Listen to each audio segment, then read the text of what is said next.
ಬೆಳಿಗ್ಗೆ ಎದ್ದು ಕಾಲೇಜಿಗೆ ಹೋಗ್ತೇನೆ, ಹೋಗಿ ಬರ್ತೇನೆ ಅಂತ ಹೇಳಿದ ಮಗಳು ನಾನು ಹೆಣ್ಣವಾಗಿ ಅವಳ ಫ್ರೆಂಡ್ ಎಲ್ಲ ಸಿಗ್ತಾರೆ ಅಲ್ಲಿ ಉಜಿರೆಯಲ್ಲಿ ಎಲ್ಲ, ಅವರನ್ನು ನೋಡು ನಾನು ಈ ಸ್ಪಾಟ್ ನೋಡಿದ್ರೆ ಬಹಳ ಚೆನ್ನಾಗಿ ಗೊತ್ತಾಗುತ್ತೆ. ಓಕೆ ಹಾ.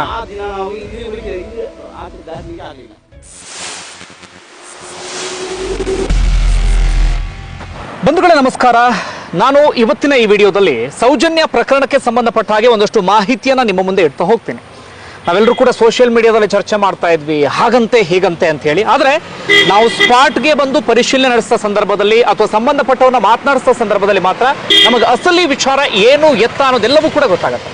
ಬಂಧುಗಳೇ, ಸೌಜನ್ಯ ವಿಚಾರಕ್ಕೆ ಸಂಬಂಧಪಟ್ಟ ಹಾಗೆ ನಾವೆಲ್ಲರೂ ಕೂಡ ಮತ್ತೆ ಧ್ವನಿ ಎತ್ತಲೇಬೇಕಾದಂತ ಪರಿಸ್ಥಿತಿ ಎದುರಾಗಿದೆ. 2012 ಅಕ್ಟೋಬರ್ 9ನೇ ತಾರೀಕು ಅಂದ್ರೆ 10ನೇ ತಾರೀಕು ಬಾಡಿ ಸಿಗುತ್ತೆ. ಈ ಇನ್ಸಿಡೆಂಟ್ ನಡೆದ ಸಂದರ್ಭದಲ್ಲಿ ನಾವೆಲ್ಲರೂ ಕೂಡ ವಾಯ್ಸ್ ರೈಸ್ ಮಾಡಿದ್ವಿ. ಜನ ರಸ್ತೆಗಳಿಗೂ ಪ್ರತಿಭಟನೆ ಮಾಡಿದ್ರು, ಮಾಧ್ಯಮಗಳಲ್ಲಿ ಸುದ್ದಿ ಆಗಿತ್ತು. ಅಂತಿಮವಾಗಿ ಸುದೀರ್ಘವಾದಂಥ ಕಾನೂನು ಸಮರದ ಬಳಿಕ ಇತ್ತೀಚೆಗಷ್ಟೇ ಸಿಬಿಐ ಕೋರ್ಟ್ನ ಅಂತಿಮ ತೀರ್ಪು ಬಂದಿದೆ. ಸಂತೋಷ್ ರಾವ್ ಇಲ್ಲಿವರೆಗೆ ಯಾರನ್ನ ಆರೋಪಿ ಅಂತ ಹೇಳ್ತಾ ಇದ್ವೋ ಆ ವ್ಯಕ್ತಿ ದೋಷಿ ಅಲ್ಲ ಅಂತ ಹೇಳಿ ಕೋರ್ಟ್ ತೀರ್ಪು ಕೊಟ್ಟಿದೆ. ಈಗಿರುವಂಥ ಪ್ರಶ್ನೆ ಅಂದ್ರೆ, ಹಾಗಾದ್ರೆ ಯಾರು ಇಂಥದ್ದೊಂದು ಕೆಲಸವನ್ನ ಮಾಡಿದಂಥವರು? ಅದು ಯಾವುದೋ ಸಾಮಾನ್ಯವಾದಂಥ ಕ್ರೈಮ್ ಆಗಿದ್ರೆ ನಾವೆಲ್ಲರೂ ಕೂಡ ಹೋಗ್ಲಿ ಬಿಡಿ ಅಂತ ಸುಮ್ಮನೆ ಆಗ್ಬೋದಿತ್ತು. ಆದರೆ ಓರ್ವ ಹುಡುಗಿಯ ಬದುಕನ್ನು ಸರ್ವನಾಶ ಮಾಡಿಬಿಟ್ಟಿದ್ದಾರೆ. ಆಕೆಯ ದೇಹ ಸಿಕ್ಕಂತ ಪರಿ ನೋಡ್ತಾ ಇದ್ರೆ ನಿಮ್ಮೆಲ್ಲರಿಗೂ ಕೂಡ ಕಣ್ಣೀರು ಬರುತ್ತೆ. ಇಲ್ಲಿ ಕೇವಲ ಆ ಕುಟುಂಬ ಮಾತ್ರ ಹಾಳಾಗಿದ್ದಲ್ಲ, ಓರ್ವ ಅಮಾಯಕ ಸಂತೋಷ್ ರಾವ್ ಈತನೇ ಆರೋಪಿ ಅಂತೇಳಿ ಬಿಂಬಿಸಿದ್ರಲ್ಲ, ಅವರ ಕುಟುಂಬವೂ ಕೂಡ ಸರ್ವನಾಶ ಆಗಿದೆ. ಹೀಗಾಗಿ ಮತ್ತೊಮ್ಮೆ ನಾವೆಲ್ಲರೂ ಕೂಡ ಚರ್ಚೆ ಮಾಡಲೇಬೇಕಾಗಿದೆ. ಅದರ ದುರಂತ ಅಂದ್ರೆ ಯಾವುದೇ ಮಾಧ್ಯಮಗಳಲ್ಲಿ ಸುದ್ದಿ ಇಲ್ಲ, ಜನ ಈ ವಿಚಾರಕ್ಕೆ ಸಂಬಂಧಪಟ್ಟ ಹಾಗೆ ಮತ್ತೊಮ್ಮೆ ಮಾತಾಡ್ತಾ ಇಲ್ಲ. ನಾನಿವತ್ತು ನಿಮಗೆ ಕಂಪ್ಲೀಟ್ ಟೈಮ್ ಲೈನ್ ಅನ್ನ ತೋರಿಸ್ತಾ ಹೋಗ್ತೀನಿ, ಜೊತೆಗೆ ಆ ಸ್ಪಾಟ್ ಅನ್ನ ತೋರಿಸ್ತಾ ಹೋಗ್ತೀನಿ. ಸೌಜನ್ಯ ಬಂದು ಇಳಿದಿದ್ದು ಎಲ್ಲಿ, ಕೊನೆಯ ಕ್ಷಣದಲ್ಲಿ ಏನಾಯ್ತು ಅಂತ. ನನ್ನ ಜೊತೆಗೆ ಸೌಜನ್ಯ ಮಾವ ಆಗಿರುವಂಥ ವಿಠಲ್ ಅವರಿದ್ದಾರೆ. ಇವರು ಕೂಡ ಹೆಚ್ಚು ಕಡಿಮೆ 2012ರಿಂದ ನಿರಂತರವಾಗಿ ವಿಚಾರಕ್ಕೆ ಸಂಬಂಧಪಟ್ಟ ಹಾಗೆ ಹೋರಾಟ ಮಾಡ್ತಾ ಇದ್ದಾರೆ. ಬೆದರಿಕೆ ಇಂಥದ್ದೆಲ್ಲವೂ ಕೂಡ ಸರ್ವೇ ಸಾಮಾನ್ಯ, ಆದರೆ ಯಾವುದಕ್ಕೂ ಕೂಡ ಅಂಜಿಲ್ಲ. ಜೊತೆಗೆ ಕೊನೆಯದಾಗಿ ಸೌಜನ್ಯಳನ್ನ ನೋಡಿದ್ದು ಇವರು ಮಾತ್ರ, ಅಂದ್ರೆ ಕೊನೆಯದಾಗಿ ವಿಶ್ ಮಾಡಿದ್ದು. ಆ ಸ್ಪಾಟ್ ಏನು ಎತ್ತ ಎಲ್ಲವನ್ನೂ ಕೂಡ ನಾನು ನಿಮ್ಗೆ ತೋರಿಸ್ತಾ ಹೋಗ್ತೀನಿ. ಈಗ ನಾನು ನಿಂತಿರುವಂಥ ಸ್ಥಳ ಧರ್ಮಸ್ಥಳ ಧರ್ಮಕ್ಷೇತ್ರ ಏನಿದೆ, ಅಲ್ಲಿಂದ ಸ್ವಲ್ಪ ಮುಂದೆ ನೇತ್ರಾವತಿ ಸ್ನಾನಘಟ್ಟ ಅಂತ ಕರಿತೀವಿ. ಜನ ಇಲ್ಲಿ ನೇತ್ರಾವತಿ ನದಿಯಲ್ಲಿ ಸ್ನಾನ ಮಾಡುವ ಸಂದರ್ಭದಲ್ಲಿ ಇದೇ ಸ್ನಾನಘಟ್ಟಕ್ಕೆ ಬಂದು ಸ್ನಾನವನ್ನ ಮಾಡ್ತಾರೆ. ಧರ್ಮಸ್ಥಳ ದೇವಸ್ಥಾನಕ್ಕೆ ಬಂದಂಥವರಿಗೆ ಈ ಜಾಗ ಬಹಳ ಚೆನ್ನಾಗಿ ಗೊತ್ತಿರುತ್ತೆ. ಅವತ್ತು ಸೌಜನ್ಯ ಇದೇ ಜಾಗದಲ್ಲಿ ಬಂದು ಇಳಿದಿತ್ತು. ಮನೇಲಿ ಅವತ್ತೊಂದು ಕಾರ್ಯಕ್ರಮ ಇರುತ್ತೆ, ಹೀಗಾಗಿ ಬೆಳಗ್ಗೆ ಊಟ ಮಾಡ್ಕೊಂಡು ಹೋಗಿರೋದಿಲ್ಲ. ನಾನು ಮಧ್ಯಾಹ್ನ ಬೇಗ ಬರ್ತೀನಿ ಅಂತ ಮನೇಲಿ ಹೇಳಿ ಹೋಗಿರ್ತಾಳೆ ಹುಡುಗಿ. ಅದಾದ ನಂತರ ಮಧ್ಯಾಹ್ನ ಸುಮಾರಿಗೆ ಬಸ್ಸಲ್ಲಿ ಇಲ್ಲಿ ಬಂದು ಇಳಿತಾರೆ. ಇಳಿದ ಆದ ನಂತರ ಏನು ಎತ್ತ ಅಂತ ಅವ್ರ ಮಾವ ಹೇಳ್ತಾ ಹೋಗ್ತಾರೆ. ಅವ್ರು ಸರ್ ಏನಾಯ್ತು, ಈ ಸ್ಪಾಟ್ನಲ್ಲಿ ಏನೇನಾಯ್ತು ಅಂತ. ನಾವು ಮನೆಯಿಂದ ಬರುವಾಗ ಈ ಸೌಜನ್ಯ ಬಸ್ಸಲ್ಲಿ ಇಲ್ದು ನೋಡಿದೆ. ನಾನು ಇಲ್ದು ಜೀಪಲ್ಲಿ ನಾವು ರನ್ನಿಂಗ್ ಅಲ್ಲಿ ಬರುವಾಗ ವಿಶ್ ಮಾಡಿದೆ ನಮಗೆ. ವಿಶ್ ಮಾಡಿ ನಂತರ ಮಳೆ ಬಂತು, ಛತ್ರಿ ಇಟ್ಕೊಂಡು ಹೋಗುವ ನೋಡಿದೆ ನಾನು. ಅವಳಷ್ಟೇ ಮತ್ತೆ ಅವಳ ಮನೆಗೆ ಸಿಗ ಹೋದ್ಲು. ನಂತರ 6 ಗಂಟೆ ನಮ್ಮ ಸೌಜನ್ಯ ತಾಯಿ ಅಕ್ಕ ಅವರು ಸೌಜನ್ಯ ಮನೆ ಬರ್ಲಿಲ್ಲ, ಏನು ಬರ್ಲಿಲ್ಲ. ಇಲ್ಲ 4 ಕಾಲಿಗೆ ನಾನೇನು ವಿಶ್ ಮಾಡಿದೆ ಬಂದಿದ್ದಲ್ಲ, ಇಲ್ಲ ಮನೆ ಬರ್ಲಿಲ್ಲ. ಅವಾಗ ಗಾಬರಿ ಆಯ್ತು ನಮ್ಗೆ. ನೀವು ವಿಶ್ ಮಾಡಿದ್ದು ಸ್ಪಾಟ್ ಯಾವುದು? ಇದೇ ಪ್ಲೇಸ್ ಕೊನೆಯದಾಗಿ ಈ ಜಾಗದಲ್ಲಿ ವಿಶ್ ಮಾಡಿದ್ವಿ ನಾವು. ವಿಶ್ ಮಾಡಿದ್ವಿ. Okay okay okay. ಇಲ್ಲಿ ನಿಮಗೆ ಸೌಜನ್ಯ ಬರ್ತಿರೋದು ನೋಡಿದ್ರಿ ನೀವು? ಇಲ್ಲಿ ನೋಡಿದ್ವಿ. ಓಕೆ. ಅವ್ರು ಅಲ್ಲಿ ನಡ್ಕೊಂಡು ಆಚೆ ಹೋಗ್ತಾ ಇದ್ರು. ಅವಳು ಮತ್ತೆ ಅವಳ ಫ್ರೆಂಡ್ಸ್ ಎಲ್ಲ ಇದ್ರು. ಆ ಫ್ರೆಂಡ್ಸ್ ಎಲ್ಲ ಈ ಕಡೆ ಹೋದ್ರು, ಅಜುಪುರಿ ಅಂತ ಏರಿಯಾ ಬರುತ್ತೆ, ಅಲ್ಲಿ ನಡ್ಕೊಂಡು ಹೋದ್ರು. ನಾವು ಅವಳು ಒಬ್ಬನೇ ನಡ್ಕೊಂಡು ಹೋಗ್ತಾರಮ್ಮ ಮನೆಗೆ. ಸೌಜನ್ಯ ಆಗ ಒಂಟಿ ಹೆಣ್ಣು. ಒಂಟಿ. Okay okay. ಅಂದ್ರೆ ಪ್ರತಿದಿನ ಇದೇ ರೋಡಲ್ಲಿ ಓಡಾಡ್ತಾ ಇದ್ದಿದ್ದ? ಪ್ರತಿದಿನ ಇದೇ ರೋಡ್ ನಮ್ಗೆ. ಬೇರೆ ರೋಡ್ ಇಲ್ಲ, ಇನ್ನು ಧರ್ಮಸ್ಥಳ ದೂರ ಆಗುತ್ತೆ. ನಾವು ಇದೇ ರೋಡಲ್ಲಿ ಎಲ್ಲರೂ ಹೋಗುವ ಇದೆ, ಹತ್ರ ಆಗುತ್ತೆ ನಮ್ಗೆ. Okay okay. ಅಂದ್ರೆ ತುಂಬಾ ಜನ ಅಂದ್ಕೊಂಡಿದ್ರು ಇದು ತೀರಾ ಕಾಡಿನ ಹಾದಿ ಅಥವಾ ಯಾವ್ದೋ ಕಾಡು ಮಧ್ಯದಲ್ಲಿ ಹೋಗ್ತಾ ಇದ್ರು ಅಂತ. ಬಟ್ ಕಾಡು ಹಾದಿ ಏನಲ್ಲ, ನಾನು ನೋಡಿದಾಗ ಇದೊಂಥರ ಮೇನ್ ರೋಡ್. ಇದು ಆಗಿರೋದು ರಾಜ್ಯ ರಸ್ತೆ. ಓಕೆ. ಹೈವೇ ಇದು, ಮಂಗಳೂರು ಟು ಧರ್ಮಸ್ಥಳ ಹೈವೇ ಇದು. Okay okay. ಇದು ಕಾಡು ರಸ್ತೆ ಇಲ್ಲ, ಕಾಡು ರಸ್ತೆ ಒಳಗೆ ಹೋಗ್ಬೇಕು, ಅಲ್ಲಿಂದ 2-3 ಕಿಲೋಮೀಟರ್ ಒಳಗೆ ಹೋಗ್ಬೇಕು. ಇದು ಕಾಡು ರಸ್ತೆ ಇಲ್ಲ, ಇದು ರಾಜ್ಯ ದಾರಿಯಲ್ಲೇ ರಸ್ತೆಯಲ್ಲೇ ಆಗಿರೋದು. Okay okay. ಈ ರಸ್ತೆಯಲ್ಲಿ ಈ ತರ ಆದ್ರೆ ಇನ್ನು ಇದ್ದೇನು ಮಕ್ಕಳಿಗೆ ಹೇಗೆ? ಅದೇ ಅದೇ ಭಾರಿ ಆತಂಕ. ಹೇಗೆ ಹೋಗೋದಂತ ಜೀವನ ಮಾಡೋದು ಹೇಗೆ? ಈ ತರ ಆಗಿದೆ. ಇದು ಆಗಿರೋದು ವರ್ಷ, ಪ್ಲಾನಿಂಗ್ ಆಗಿರೋದೇ ವರ್ಷ. ಅದು ಓಕೆ. ಮನೆ ಹತ್ರ ಆಗುತ್ತೆ ಅವ್ರದ್ದು. ಟಾರ್ಗೆಟ್ ಅವಳದಿದ್ದು. ನಂತರ ಏನಾಗಿದೆ, ಇವ್ರು ಸಿಕ್ಕಾಕೊಂಡಿದ್ದಾಳೆ ಸೌಜನ್ಯ.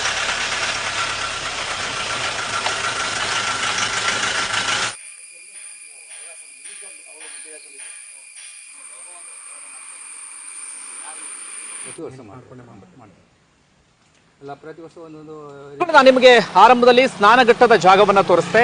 ಸೌಜನ್ಯ ಇಳಿದಿದ್ದು ಅದೇ ಸ್ನಾನಘಟ್ಟದ ಪ್ಲೇಸ್ ನಲ್ಲಿ. ಅಲ್ಲಿ ಇಳಿದಾದ ನಂತರ ಅಲ್ಲಿಂದ ಬಹಳ ದೂರ ಏನಿಲ್ಲ, ಇಲ್ಲಿ ಗಮನಿಸ್ತಾ ಇದ್ದೀರಿ. ಇದೇ ಸ್ಪಾಟಲ್ಲಿ 9ನೇ ತಾರೀಕು ಮಧ್ಯಾಹ್ನದ ಸುಮಾರಿಗೆ ಸೌಜನ್ಯ ಒಂಟಿಯಾಗಿ ಇಲ್ಲಿ ನಡ್ಕೊಂಡು ಬರ್ತಾ ಇದ್ರು. ಸೌಜನ್ಯ ಜೊತೆಗೆ ಯಾರ್ಯಾರು ಅವ್ರ ಕ್ಲಾಸ್ಮೇಟ್ಸ್ ಆಗಿರ್ಬೋದು, ಬೇರೆ ಯಾರು ಬಸ್ ಇಳಿದಿದ್ರು ಅವರೆಲ್ಲರೂ ಕೂಡ ಆ ಕಡೆ ಹೋಗ್ತಾರೆ. ಈ ಕಡೆ ಮನೆ ಕಡೆಗೆ ಹೋಗ್ತಾ ಇದ್ದಿದ್ದು ಸೌಜನ್ಯ ಮಾತ್ರ. ಹಾಗೆ ಇನ್ನೊಂದು ನಿಮಗೆ ಇಂಟ್ರೆಸ್ಟಿಂಗ್ ಸಂಗತಿ ಹೇಳ್ತೀನಿ. ನೀವು ಸ್ವಲ್ಪ ಮುಂದೆ ಅಲ್ಲಿ ನಿಮಗೆ ಪ್ರಕೃತಿ ಚಿಕಿತ್ಸಾಲಯ ಕಾಣಿಸ್ತಾ ಇದೆ, ಅಲ್ಲಿ CC ಕ್ಯಾಮ್ರಾ ಇದೆ. ಆದರೆ ತನಿಖೆಯ ಸಂದರ್ಭದಲ್ಲಿ ಅಲ್ಲಿಯ CCTV ಫೂಟೇಜನ್ನು ಪರಿಗಣಿಸಿಲ್ಲ ಅಥವಾ ತಗೊಂಡಿಲ್ಲ. ಹಾಗೆ ನೀವು ಈ ಕಡೆ ಕಾಡನ್ನು ಗಮನಿಸ್ತಾ ಇದ್ದೀರಿ. ಇಲ್ಲಿ ಶಾಂತಿವನದ ಬಿಲ್ಡಿಂಗ್ ಇದೆ, ಅಂದರೆ ಧರ್ಮಸ್ಥಳಕ್ಕೆ ಸಂಬಂಧಪಟ್ಟಂಥವರ ಬಿಲ್ಡಿಂಗ್. ನಿಮಗೆ ಇಲ್ಲಿ ಕಾಡು ಒಳಗಡೆ ಕಾಣಿಸ್ತಾ ಇಲ್ಲ ಅಂತ ಅಂದ್ಕೋತೀನಿ ನಾನು. ಈ ಕಾಡು ಒಳಗಡೆ ಆ ಬಿಲ್ಡಿಂಗ್ ಇದೆ.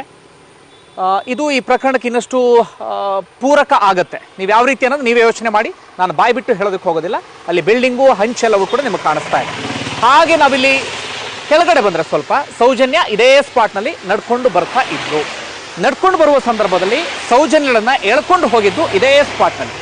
ನೀವು ಗಮನಿಸ್ತಾ ಇದ್ದೀರಿ, ಇದು ಮೇನ್ ರೋಡ್ ರೀ, ಇದು ಯಾವ ಕಾಡಲ್ಲ ಏನೂ ಅಲ್ಲ, ರಾಜಮಾರ್ಗ ಅಂತ ಕರಿತೀವಿ, ಪ್ರಮುಖವಾದಂಥ ರಸ್ತೆ.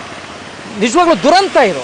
ಇಂಥ ಮೇನ್ ರೋಡ್ನಲ್ಲಿ ಓರ್ವ ಹುಡುಗಿನ ಎಳ್ಕೊಂಡು ಹೋಗ್ತಾರೆ, ಅದು ಕೂಡ ಹಾಡು ಹಗಲೇ ಜನ ಓಡಾಡುವಂಥ ಪ್ಲೇಸ್ನಲ್ಲಿ ಇಂಥಲ್ಲಿ ಎಳ್ಕೊಂಡು ಹೋಗ್ತಾರೆ ಅಂದರೆ ಈ ಕಾನೂನು ಎಲ್ಲಿಗೆ ಬಂದಿದೆ, ಅಥವಾ ಜನಕ್ಕೆ ಭಯನೇ ಇಲ್ವಾ ಎನ್ನುವಂಥ ಪ್ರಶ್ನೆ ಸಹಜವಾಗಿ ಮೂಡುತ್ತೆ. ಇಲ್ಲಿ ಸೌಜನ್ಯರನ್ನ ಎಳ್ಕೊಂಡು ಹೋಗ್ತಾರೆ ಇಲ್ಲಿಂದ. ಇನ್ನು ಮುಂದಿನ ವಿಚಾರವನ್ನ ಸೌಜನ್ಯರ ಭಾವ ಹೋರಾಟವನ್ನ ಮಾಡ್ತಿರುವಂತೆ ವಿಠಲ್ ಅವರು ಹೇಳ್ತಾ ಹೋಗ್ತಾರೆ. ಇಲ್ಲಿ ಏನಾಯ್ತು ಸರ್? ನಾನು ಹೇಳಿದ್ನಲ್ಲ, ಇದೇ ರೀತಿ ಆಯ್ತಾ ಹೇಗೆ? ನೀವು ಹೇಳಿದ್ರಲ್ಲ, ಸೌಜನ್ಯ ಇದೇ ರಸ್ತೆಯಲ್ಲಿ ಬರ್ತಾ ಇದ್ಲು. ಓಕೆ. ನಂತರ ಈ ರಸ್ತೆಯಿಂದ ಇವರು ಯಾರು ಈ 4-5 ಜನ ಬಾಯಿಗೆ ಕೈ ಇಟ್ಕೊಂಡು ಛತ್ರಿ ಅಡ್ಡ ಇಟ್ಕೊಂಡು ಎಳ್ಕೊಂಡು ಹೋಗೋದು ನೋಡಿದ್ದಾರೆ. ಪರಿಮಳ ಟೀಚರ್ ಮತ್ತೆ ಆ ಹುಡುಗಿ ಆ ಪ್ಲೇಸ್ ನೋಡಿದ್ದಾರೆ ಇಲ್ಲಿ. ನಂತರ ಅವ್ರಿಗೆ ಗೊತ್ತಿದೆ ಇಲ್ಲಿ ಏನಾಗಿದೆ ಅಂತ ಎಲ್ಲ ಗೊತ್ತಿದೆ ಅವ್ರಿಗೆ. ಬಸ್ಸಲ್ಲಿ ಬರುವಾಗ ನೋಡಿದ್ದಾರೆ. ಓಕೆ. ಹುಡುಗಿ ಹೇಳಿದ್ದಾರೆ ಯಾರು ಟೀಚರ್ ಹತ್ರ, ನೋಡಿ ಟೀಚರ್ ಅಲ್ಲಿ ಯಾರ ಹುಡುಗಿಯನ್ನು ಎಳ್ಕೊಂಡು ಹೋಗ್ತಿದ್ದಾರೆ ನೋಡಿ, ಇವ್ರು ನಿನ್ಗೆ ಬೇಡ ಅದ್ರಲ್ಲಿ ನೀನು ಮಾತಾಡಬೇಡ, ನಾನು ಕಂಪ್ಲೇಂಟ್ ಕೊಡ್ತೇನೆ, ನೀನು ಮದುವೆ ಆಗಲಿಲ್ಲ, ನಿಮ್ಗೆ ಸಮಸ್ಯೆ ಆಗುತ್ತೆ, ಅದ್ರಲ್ಲಿ ನೀನು ಹೇಳಕ್ ಹೋಗ್ಬೇಡ ಅಂತ ಹೇಳಿದ್ದಾರೆ. ಈಗ ಆಗ ಇಲ್ಲಿ ಕಾಡೆಲ್ಲ ಜಾಸ್ತಿ ಇರ್ಲಿಲ್ವಾ? ಇಲ್ಲಿ ಇಷ್ಟೊಂದು ಕಾಡು ಇರ್ಲಿಲ್ಲ. ಇಲ್ಲೊಂದು ಮರ ಇತ್ತು ಅಷ್ಟೇ, ಯಾವುದು ಮಾವಿನ ಮರ ಇತ್ತು, ಕಡ್ದು ಹಾಕಿದ್ದಾರೆ. ಇಲ್ಲ ಅದು ನಾವು ಮುಂದೆ ಹೋಗ್ಬೋದು ಒಳಗಡೆ? ಒಳಗಡೆ ಹೋಗ್ಬೋದು. ಒಂದು ಕಡೆ ನಾನು ನಿಮಗೆ ಹಾಗೆ ಮುಂದೆ ಹೋಗ್ತೀನಿ, ಆ ಸ್ಪಾಟನ್ನು ತೋರಿಸ್ತೀನಿ. ನೀವು ಇಲ್ಲಿ ನೀಟಾಗಿ ನೋಡ್ತಾ ಇದ್ದೀರಿ. ನಾವು ಬೇರೆ ಬೇರೆ ಕಡೆಗಳಲ್ಲಿ ಚರ್ಚೆ ಮಾಡಿದಾಗ ನಮಗಿಲ್ಲಿ ಸ್ಪಾಟಲ್ಲಿ ಏನಾಯ್ತು ಅಂತ ಗೊತ್ತಾಗೋದಿಲ್ಲ. ಸ್ಪಾಟಿಗೆ ಬಂದಾಗ ಮಾತ್ರ ನಮಗಿಲ್ಲಿ ಅಸಲಿ ವಿಚಾರ ಏನು ಅಂತ ಗೊತ್ತಾಗುತ್ತೆ. ಒಂದು ವೇಳೆ ಇಲ್ಲೇ ಎಳ್ಕೊಂಡು ಹೋಗಿದ್ದು ಇದನ್ನ ಮಣ್ಣ ಸಂಕ ಅಂತ ಕರಿತೀವಿ ಈ ಪ್ರದೇಶನ. ಮಣ್ಣ ಸಂಕ ಅಂತ ಕರಿತೀವಿ. ಹಾಗೆ ಮುಂದೆ ಹೋಗೋಣ. ಒಂದು ವೇಳೆ ಆಗ ಇಲ್ಲಿ ಜಾಸ್ತಿ ಕಾಡಿರ್ಲಿಲ್ಲ, ಇಲ್ಲೆಲ್ಲ ಹೊರಗಡೆ ರಸ್ತೆಯಲ್ಲಿ ಓಡಾಡುವಂಥವ್ರಿಗೂ ಕಾಣಿಸ್ತಾ ಇತ್ತು ಇಲ್ಲಿ ಏನು ಎತ್ತ ಅಂತ ಹೇಳಿ. ನೋಡಿ, ನಿಮಗೆ ಸ್ಪಾಟ್ ನೋಡಿದ್ರೆ ಬಹಳ ಚೆನ್ನಾಗಿ ಗೊತ್ತಾಗುತ್ತೆ. ಓಕೆ.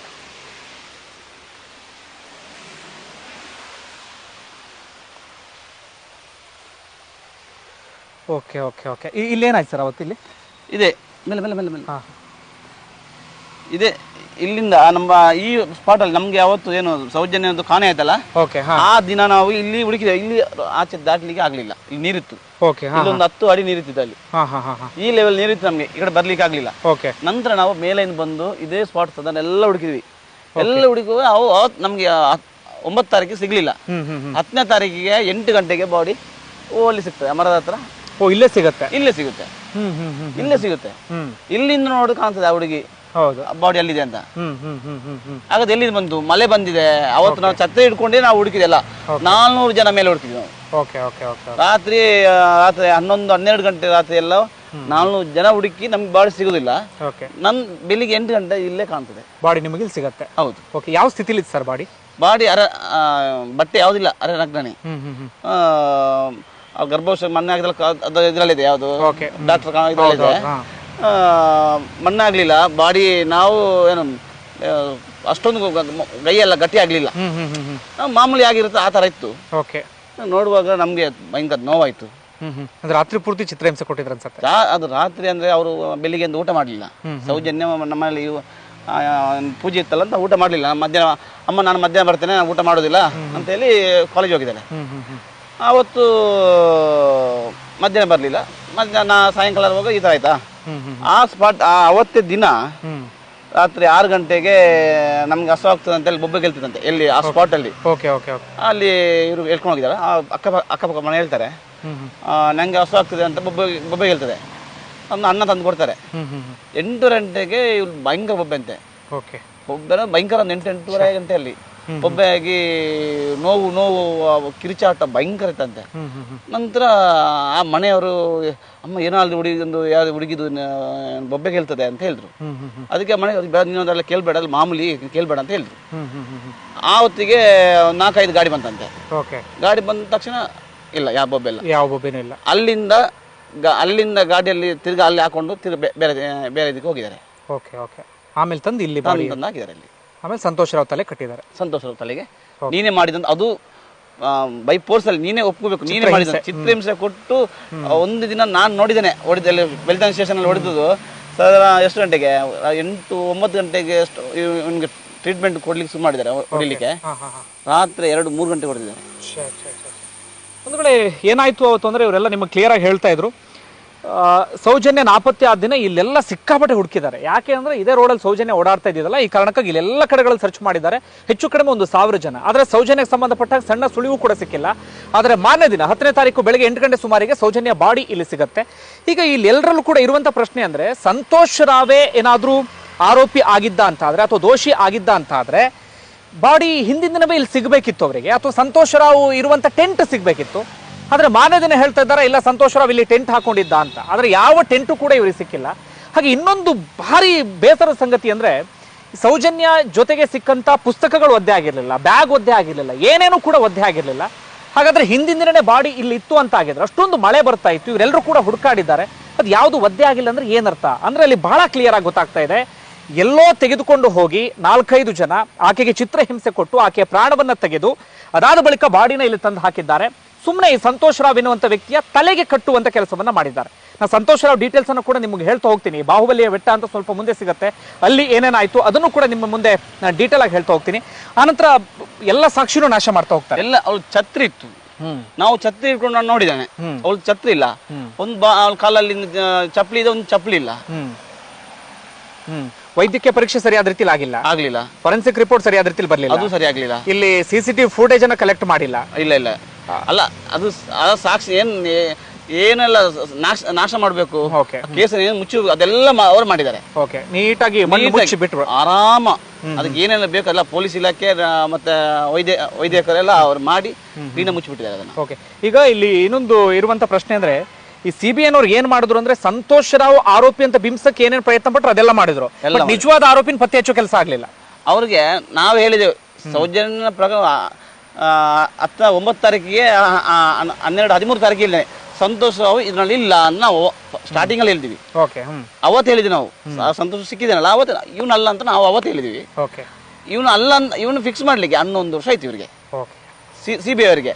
ಅದನ್ನು ಏನು CBI ಕೋರ್ಟ್ ಹೇಳಿದ್ರೆ ಇವನಲ್ಲ, ಸರಿಯಾದ ಸಾಕ್ಷಿ ಇಲ್ಲ, ಇವನಲ್ಲ ಅಂತ ಏನು ಕೋರ್ಟ್ ಹೇಳಿದೆ. ಅವಾಗ CBI ಬಂದು ಯಾವ ಪರ ಬಂದಿದೆ, ಇವ್ರು ಯಾರ ಕೇಸ್ ಮುಚ್ಚಾಕ್ಲಿಕ್ಕೆ ಬಂದಿದಾರ ಅಲ್ಲ ಯಾರ ಪರವಾಗಿ ನಿಲ್ಲಿಗೆ ಬಂದಿದ್ದಾರೆ, ನ್ಯಾಯ ಕೊಡ್ಲಿಕ್ಕೆ ಬರ್ಲಿಲ್ಲ ಅವರು. ಈಗ ಹಾಗಾದ್ರೆ ಬಾಹುಬಲಿ ಬೆಟ್ಟದ ಕಡೆ ಹೋಗೋಣ, ಅಲ್ಲಿ ಸಂತೋಷ್ ರಾವ್ ಎಲ್ಲಿ ಸಿಕ್ಕಿದಂತ. ಒಂದು ಕಡೆ ಈಗ ನಾನು ಬಾಹುಬಲಿ ಬೆಟ್ಟದ ಕಡೆ ಹೋಗ್ತೀನಿ. ಅಂದ್ರೆ ಸಂತೋಷ್ ರಾವ್ನ ಅವರೆಲ್ಲರೂ ಕೂಡ ಹಿಡಿದು ಕೊಟ್ಟಿದ್ದು, ಇವನೇ ಆರೋಪಿ ಅಂತ ಹೇಳಿ. ಆಗ ದೊಡ್ಡ ಗಲಾಟೆ ಅಂತದೆಲ್ಲವೂ ಕೂಡ ಆಗುತ್ತೆ. ಆ ಸ್ಪಾಟ್ ಏನು ಅದನ್ನು ನಿಮ್ಗೆ ತೋರಿಸ್ತೀನಿ ಬನ್ನಿ. ಇವರೆಲ್ಲರೂ ಕೂಡ ಈಗ ಅಂದ್ರೆ ಸೌಜನ್ಯ ಕುಟುಂಬಸ್ಥರು ಸೇರಿದಂತೆ ಮಹೇಶ್ ಶೆಟ್ಟಿ, ತಿಮ್ರೋಡಿ ಇವರೆಲ್ಲರೂ ಕೂಡ ಒಂದು 5 ಜನರ ಕಡೆಗೆ ಬೆರಳು ಮಾಡಿ ತೋರಿಸ್ತಾ ಇದ್ದಾರಲ್ಲ. ಅದರಲ್ಲಿ ಈ ಮಲ್ಲಿಕ್ ಜೈನ್ ಎನ್ನುವಂಥ ವ್ಯಕ್ತಿ, ಜೊತೆಗೆ ರವಿ ಪೂಜಾರಿ ಅನ್ನೋಂಥವ್ರು, ಗೋಪಾಲ್ ಕೃಷ್ಣ ಅನ್ನೋಂಥವ್ರು ಇವರೆಲ್ಲರೂ ಕೂಡ ಸೇರಿ ಬಂದು ಈ ಸಂತೋಷ್ ರಾವ್ ಎನ್ನುವಂಥ ವ್ಯಕ್ತಿಯನ್ನ ಹಿಡಿದುಕೊಡ್ತಾರೆ. ಅವರೆಲ್ಲರೂ ಆಗಿ ಹೇಳ್ತಾ ಇದ್ದಂಥ ಮಾತೇನಪ್ಪ ಅಂದ್ರೆ, ಸೌಜನ್ಯ ಪ್ರಾಣವನ್ನ ಕಳ್ಕೊಂಡ ಸ್ವಲ್ಪ ದೂರದಲ್ಲಿ ಸಂತೋಷ್ ರಾವ್ದು ಟೆಂಟ್ ಇತ್ತು. ಈ ಸಂತೋಷ್ ರಾವ್ ಎನ್ನುವಂಥ ವ್ಯಕ್ತಿ ಅದಾದ ಬಳಿಕ ಈ ಬಾಹುಬಲಿ ಬೆಟ್ಟಕ್ಕೆ ಓಡ್ ಬಂದ್ಬಿಟ್ಟಿದ್ದಾರೆ. ಓಡ್ಬಂದು ಆ ವ್ಯಕ್ತಿ ಅನುಮಾನಾಸ್ಪದ ಓಡಾಡ್ತಾ ಇದ್ದಾನೆ, ಈತನೇ ಏನೋ ಮಾಡಿದ್ದಾನೆ ಅಂತೇಳಿ ಹಿಡಿದು ಕೊಡುವಂಥ ಕೆಲಸವನ್ನ ಮಾಡಿದ್ರು. ಅದಾದ ಬಳಿಕ ನಿಮ್ಮೆಲ್ಲರಿಗೂ ಕೂಡ ಗೊತ್ತು, ಆ ಸಂತೋಷ್ ರಾವ್ಗೆ ಸ್ಟೇಷನಲ್ಲಿ ಇನ್ನಿಲ್ಲದಂಥ ಟಾರ್ಚರ್ ಕೊಡ್ತಾರೆ. ಯಾವ ರೀತಿಯಾಗಿ ಅಂದರೆ ನಾವು ಅದನ್ನು ವಿವರಿಸೋಕ್ಕೂ ಸಾಧ್ಯ ಆಗೋದಿಲ್ಲ.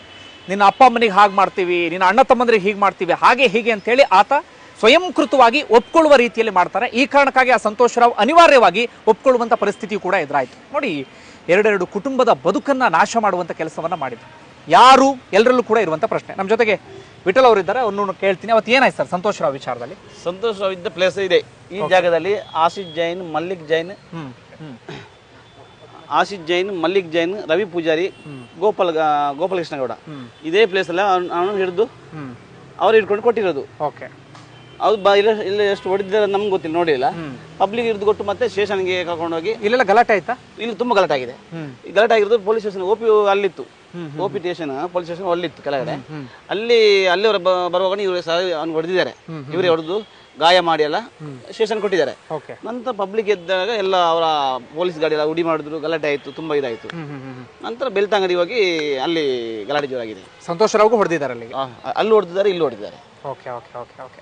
ಒಂದು ಕಡೆ ಇದು ಆಗಿರುವಂತಹ ವಿಚಾರ. ಅವತ್ತು ಸಂತೋಷ್ ರಾವ್ ವಿಚಾರದಲ್ಲಿ ಒಟ್ಟಾರೆಯಾಗಿ ಸೌಜನ್ಯ ವಿಚಾರಕ್ಕೆ ಸಂಬಂಧಪಟ್ಟ ಹಾಗೆ ನಮ್ಮ ವರದಿ ಇನ್ನು ಮುಂದುವರಿತಾ ಹೋಗುತ್ತೆ.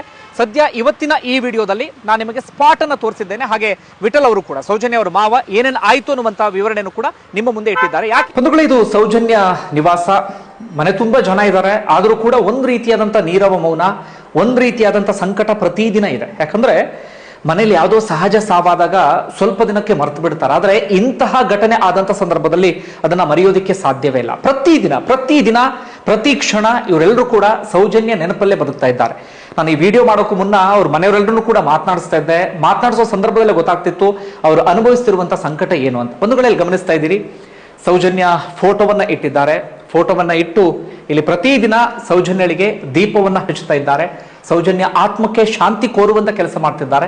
ಅಷ್ಟು ಮಾತ್ರ ಅಲ್ಲ, ಆದಷ್ಟು ಬೇಗ ನಿನಗೆ ನ್ಯಾಯ ದೊರಕಿಸಿ ಕೊಡುವಂತ ಕೆಲಸವನ್ನ ಮಾಡ್ತೀವಿ ಎನ್ನುವ ರೀತಿಯಲ್ಲಿ ಅಪ್ಪ ಅಮ್ಮ ಪ್ರತಿದಿನ ಶಪಥ ತೊಡ್ತಾ ಇದ್ದಾರೆ. ಅದಕ್ಕೆ ತಕ್ಕನ ಹಾಗೆ ಒಂದಷ್ಟು ಕೆಲಸವನ್ನು ಕೂಡ ಮಾಡ್ತಾ ಇದ್ದಾರೆ. ಹಾಗೆ ಮುಂದೆ ನಾನು ನಿಮಗೆ ತೋರಿಸ್ತೀನಿ. ಸೌಜನ್ಯಗೆ ಇವ್ರ ಮನೆಯಲ್ಲಿ ದೇವರ ರೂಪವನ್ನೇ ಕೊಟ್ಬಿಟ್ಟಿದ್ದಾರೆ. ಇಲ್ಲಿ ಗಮನಿಸ್ತಾ ಇದ್ದೀವಿ, ದೇವರ ಫೋಟೋಗೆ ಯಾವ ರೀತಿಯಾಗಿ ಪೂಜೆ ಮಾಡ್ತಾರೋ ಅಥವಾ ದೇವರಿಗೆ ಯಾವ ರೀತಿಯಾಗಿ ಹೀಗೆ ಒಂದು ಫ್ರೇಮ್ ಅನ್ನ ಕಟ್ಟಿಸಿ ಫೋಟೋ ರೂಪದಲ್ಲಿ ಗೋಡೆ ಮೇಲೆ ನೇತು ಹಾಕ್ತಾರೋ, ಇದೀಗ ಸೌಜನ್ಯಳಿಗೂ ಕೂಡ ದೇವರ ರೂಪವನ್ನ ಕೊಟ್ಟಿದ್ದಾರೆ. ಈ ರೀತಿಯಾಗಿ ಫೋಟೋ ಮಾಡಿ ಇಲ್ಲಿ ನೇತು ಹಾಕಿರುವಂತಹ ದೃಶ್ಯವನ್ನ ಗಮನಿಸ್ತಾ ಇದ್ದೀರಿ. ಹಾಗೆ ಇನ್ನೊಂದು ಬರಹವನ್ನ ನಾನು ನಿಮ್ಮ ಮುಂದೆ ಇಡ್ತಾ ಹೋಗ್ತೀನಿ. ಸೌಜನ್ಯಳಿಗೆ ಸಂಬಂಧಪಟ್ಟ ಹಾಗೆ ಪ್ರತಿಯೊಬ್ಬರ ಕಣ್ಣಲ್ಲೂ ಕೂಡ ಕಣ್ಣೀರು ಬರುವಂತಹ ಬರಹ, ಅಂಥದ್ದೊಂದು ಫ್ರೇಮ್ ಅನ್ನ ಕೂಡ ಇಲ್ಲಿ ಹಾಕಿದ್ದಾರೆ. ನೀವು ಗಮನಿಸ್ತಾ ಇರಬಹುದು. ಸೌಜನ್ಯಳಿಗೊಂದು ನುಡಿ ನಮನ ಎನ್ನುವಂತ ಬರಹ, ಅದ್ಭುತವಾದಂತಹ ನುಡಿ ನಮನವನ್ನ ಬರೆದಿದ್ದಾರೆ. ಇದು ಒಂದು ರೀತಿಯಲ್ಲಿ ಪ್ರತಿ ಹೆಣ್ಣು ಮಕ್ಕಳಿಗೂ ಕೂಡ ಬಡಿದೆಬ್ಬಿಸುವಂತ ಬರಹ ಅಂದ್ರೂ ಕೂಡ ತಪ್ಪಾಗ್ಲಿಕ್ಕಿಲ್ಲ. ಜೊತೆಗೆ ಇನ್ನು ಯಾರೇ ತಪ್ಪು ಮಾಡುವ ಸಂದರ್ಭದಲ್ಲಿ 100 ಬಾರಿ ಯೋಚನೆ ಮಾಡಬೇಕು, ಆ ರೀತಿಯಾದಂಥ ಒಂದು ಬರಹ ಇಲ್ಲಿದೆ. ನಾನು ನಿಮ್ಮ ಮುಂದೆ ಓದ್ತಾ ಹೋಗ್ತೀನಿ. ಆತ್ಮೀಯ ಸಹೋದರಿ ಸೌಜನ್ಯ, ನಿನ್ನ ಹೆಸರೇ ನಿನಗೆ ಅನ್ವರ್ಥ ನಾಮವಲ್ಲವೇ? ಅಂದ್ರೆ ಆಕೆಯ ಹೆಸರು ಸೌಜನ್ಯ ಅಂತಿದೆ.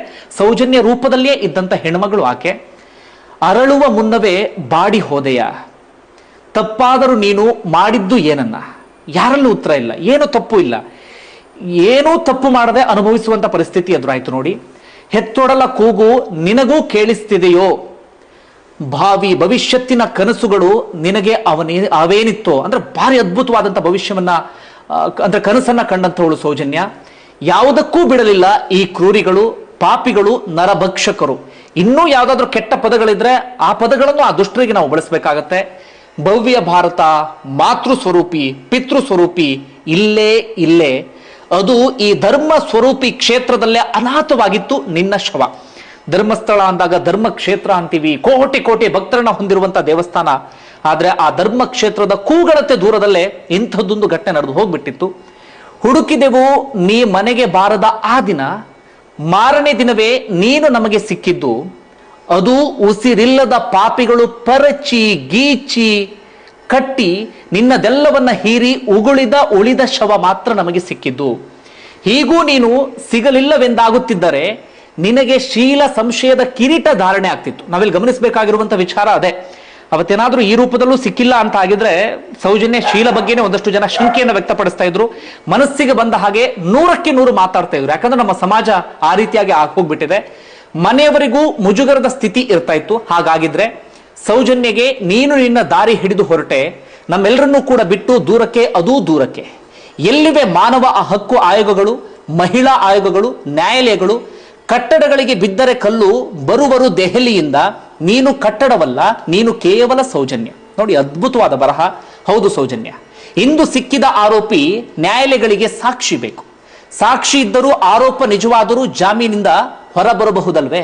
ಅಂತಹ ಕಾನೂನನ್ನೇ ಬದಲಾಯಿಸಲು ಬರುವುದು ಸರ್ಕಾರದ ದೊಡ್ಡವರ ಕುಟುಂಬ ಸದಸ್ಯ ನೀನಲ್ಲ.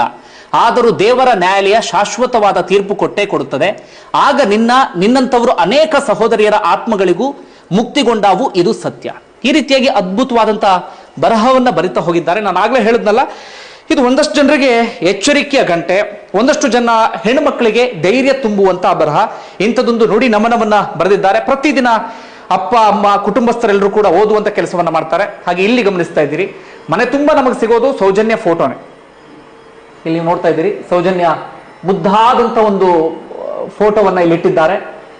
ಯಾರೋ ಬರೆದು ಕೊಟ್ಟಿದ್ದು ಅನ್ಸುತ್ತೆ ಚಿತ್ರ, ಅದ್ಭುತವಾದಂತ ಚಿತ್ರ. ಹಾಗೆ ನೀವು ಇಲ್ಲಿ ಆ ಕಡೆ ಗಮನಿಸ್ತಾ ಇರಬಹುದು, ಸೌಜನ್ಯ ಭಾರತ ಮಾತೆಗೆ ನಮಿಸ್ತಾ ಇರುವ ರೀತಿಯಲ್ಲಿ ಒಂದು ಫೋಟೋವನ್ನ ಇಲ್ಲಿಟ್ಟಿದ್ದಾರೆ. ಈ ರೀತಿಯಾಗಿ ಸೌಜನ್ಯಗೆ ಎಲ್ಲೆಲ್ಲಿ ನಮನವನ್ನು ಸಲ್ಲಿಸೋದಕ್ಕೆ ಸಾಧ್ಯವೋ ಅಥವಾ ಸೌಜನ್ಯನ ಎಷ್ಟರ ಮಟ್ಟಿಗೆ ನೆನಪು ಮಾಡ್ಕೊಳ್ಳೋಕೆ ಸಾಧ್ಯವೋ ಅಷ್ಟರ ಮಟ್ಟಿಗೆ ಮನೆಯವರು ಪ್ರತಿದಿನ ನೆನಪು ಮಾಡ್ಕೊಳ್ಳುವಂತ ಕೆಲಸವನ್ನ ಮಾಡ್ತಾ ಇದ್ದಾರೆ. ಆ ಸಂಕಟ, ಆ ನೋವಿದೆಯಲ್ಲ, ಅದ್ಯಾವುದು ಕೂಡ ಸಾಮಾನ್ಯವಾದದ್ದಲ್ವೇ ಅಲ್ಲ. ನಮ್ಮ ಮನೆಯಲ್ಲಿ ಇಂತಹ ಘಟನೆ ಆದಾಗ, ನಮ್ಮ ಹೆಣ್ಣು ಮಕ್ಕಳಿಗೆ ಇಂಥದ್ದಾದಾಗ ಮಾತ್ರ ನಮಗೆ ಆ ನೋವು ಗೊತ್ತಾಗುತ್ತೆ. ಯಾಕೆ ನಾನು ಈ ಮಾತನ್ನ ಪದೇ ಪದೇ ಹೇಳ್ತಾ ಇದ್ದೀನಿ ಅಂದ್ರೆ, ನಾನು ಅಂದ್ಕೊಂಡಿದ್ದೆ ಈ ತೀರ್ಪು ಹೊರಬಿದ್ದ ಬಳಿಕ ಸೌಜನ್ಯ ಪ್ರಕರಣಕ್ಕೆ ಸಂಬಂಧಪಟ್ಟ ಹಾಗೆ ಇಡೀ ರಾಜ್ಯಾದ್ಯಂತ ಒಂದು ದೊಡ್ಡ ಮಟ್ಟಿಗೆ ಪ್ರತಿಭಟನೆ ನಡೆಯಬಹುದು ಅಥವಾ ಇಡೀ ರಾಜ್ಯಾದ್ಯಂತ ಒಂದು ದೊಡ್ಡ ಮಟ್ಟಿಗೆ ಕೂಗು ಶುರುವಾಗಬಹುದು ಅಂತ ಹೇಳಿ. ಆದ್ರೆ ಹಾಗಾಗ್ಲಿಲ್ಲ. ಕೆಲವು ಮಂದಿ ಮಾತ್ರ ಈ ವಿಚಾರಕ್ಕೆ ಸಂಬಂಧಪಟ್ಟ ಹಾಗೆ ವಾಯ್ಸ್ ರೈಸ್ ಮಾಡ್ತಾ ಇದ್ದಾರೆ. ಯಾವುದೋ ರಾಜ್ಯದಲ್ಲಿ ಆಗುವಂತಹ ಪ್ರಕರಣಗಳಿಗೆ ಸಂಬಂಧಪಟ್ಟ ಹಾಗೆ ನಾವು ಧ್ವನಿ ಎತ್ತೀವಿ, ಯಾವುದೋ ರಾಜ್ಯದಲ್ಲಿ ಯಾವುದೋ ಹೆಣ್ಮಗಳಿಗೆ ಆಗುವಂತಹ ಅನ್ಯಾಯಕ್ಕೆ ಸಂಬಂಧಪಟ್ಟ ಹಾಗೆ ನಾವು ಧ್ವನಿ ಎತ್ತೀವಿ. ಆದ್ರೆ ನಮ್ಮ ರಾಜ್ಯದ ಧರ್ಮಕ್ಷೇತ್ರ ಧರ್ಮಸ್ಥಳದ ಸೌಜನ್ಯಗಳಿಗೆ ಆದಂತ ಅನ್ಯಾಯಕ್ಕೆ ಸಂಬಂಧಪಟ್ಟ ಹಾಗೆ ಧ್ವನಿ ಎತ್ತುವವರ ಸಂಖ್ಯೆ ತೀರಾ ಕಡಿಮೆ ಆಗಿದೆ. ಇದು ದುರಂತ. ಹಾಗೆ ಬಂಧುಗಳೇ, ನಾನು ಅವರ ಅಪ್ಪ ಅಮ್ಮನನ್ನು ಕೂಡ ಮಾತನಾಡಿಸ್ತೀನಿ, ಇನ್ನಿತರೆ ಕುಟುಂಬ ಸದಸ್ಯರನ್ನು ಕೂಡ ಮಾತನಾಡಿಸ್ತೀನಿ. ಅವರ ಸಂಕಟ ಏನು, ಅವತ್ತೇನಾಗಿತ್ತು ಅದೆಲ್ಲವನ್ನು ಕೂಡ ನಿಮ್ಮ ಮುಂದೆ ಇಡ್ತಾ ಹೋಗ್ತೀನಿ. ಬನ್ನಿ.